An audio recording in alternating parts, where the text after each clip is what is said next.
What's going on, everybody? It is Wednesday, March the 3rd, and this is my news radar.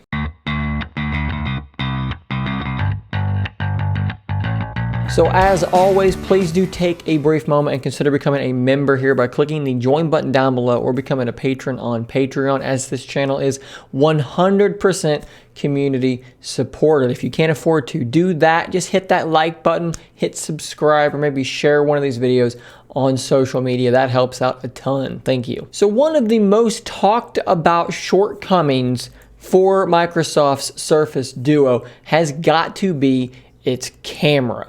Now, it's got a major disadvantage in the camera department because of the thinness of the device. The camera module is going to take up some depth in a device. And when you're talking about something like Surface Duo that is so incredibly thin, it's very difficult to fit a good camera sensor in there.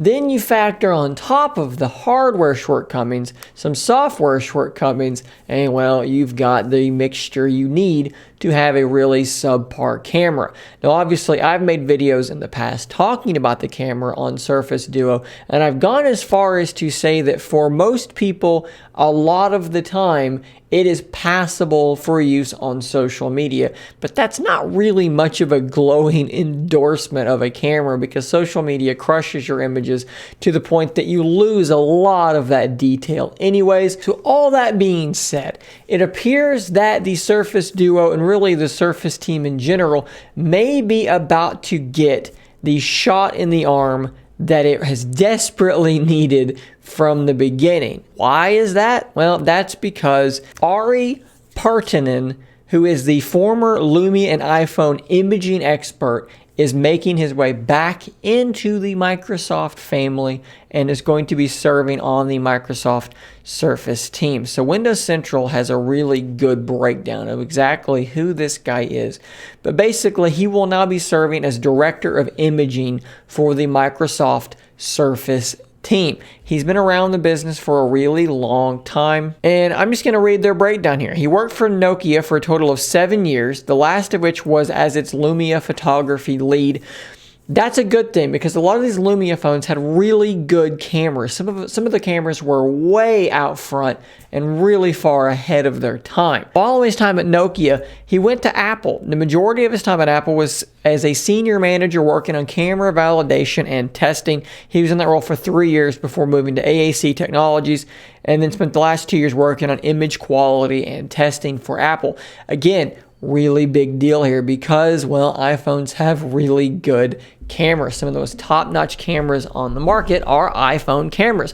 So bringing together with that kind of expertise over to the Surface team to potentially work on the camera on the Surface Duo 2, Surface Zeta, is a really, really big deal. I don't think that it's reasonable for us to assume that Surface Zeta will have a world beater, top tier camera because it's just not something that I can really see them doing with the thinness or thickness of the device. But could the camera improve? Oh, hell yes, it could improve dramatically from where it is now because honestly, as a flagship device, it's the worst flagship camera on the market. So I've already mentioned iPhone cameras in this video, so let's dig a little bit deeper. For me, one of the things about iPhones since the iPhone 10 that I never really liked was that enormous, gigantic bathtub notch at the top of the screen. Now look, it's not the worst notch I've ever seen. That's going to go to the Pixel 3 XL for having an even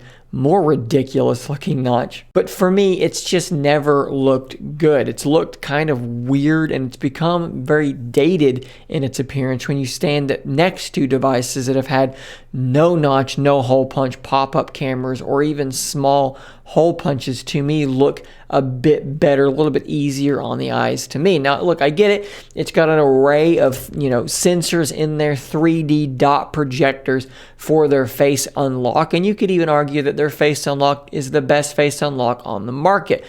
That being said, they've not changed anything in many years now. Well, that may be about to change here with a report that Apple may be switching to a hole punch style camera notch in the upcoming iPhone 13 in 2022. Now, this report is coming from a particular analyst, and this is from MacRumors.com, and it's not as if they've got some smoking gun incredible evidence. We don't exactly know how they're going to manage to house all that Face ID stuff into such a small form factor, but we do know that ZTE has showed off a 3D facial recognition system already, and there have been reports in the past that Apple may bring back Touch ID, which I think most people probably think is better anyways. I mean, I can't really think of a scenario where face unlock is better than just a fingerprint. At the end of the day, you've got to pick up your phone anyways. Your thumb, your finger is probably near a fingerprint scanner wherever they're going to put it. I don't really know what the point of Face ID has really ever been.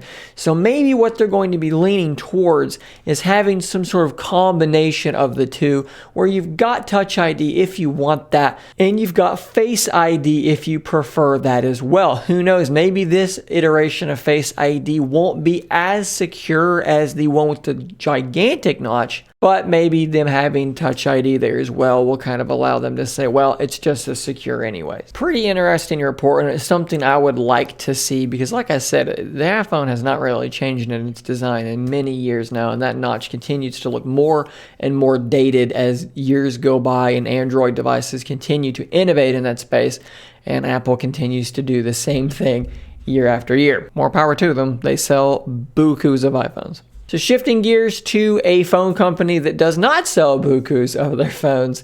Some sad news for LG here today. As you guys know, we had the LG V60 in our house for a little while testing the dual screen case.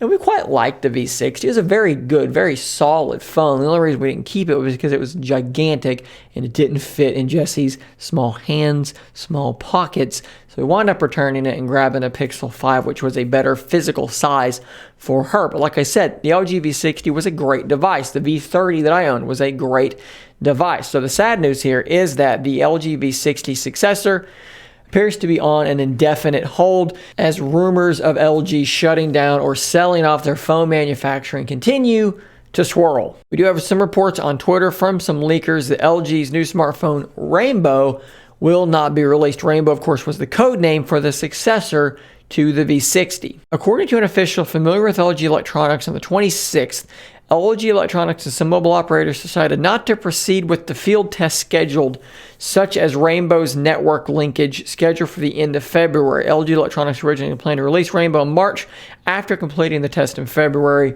but of course that did not happen. So they were going to do a field test and then release it this month, and that field test never occurred. It's looking more and more like Rainbow just is not going to happen. LG has also ended talks with a couple of different companies or groups, subsidiaries maybe is the right word, that were looking at purchasing LG's mobile phone division. And those talks, like I said, have not gone through. Nothing's happened so far. There have also been reports that the rollable phone has also been canceled, although LG has kind of pushed back against those reports. But ultimately, it's really looking worse and worse by the day for LG mobile phone division.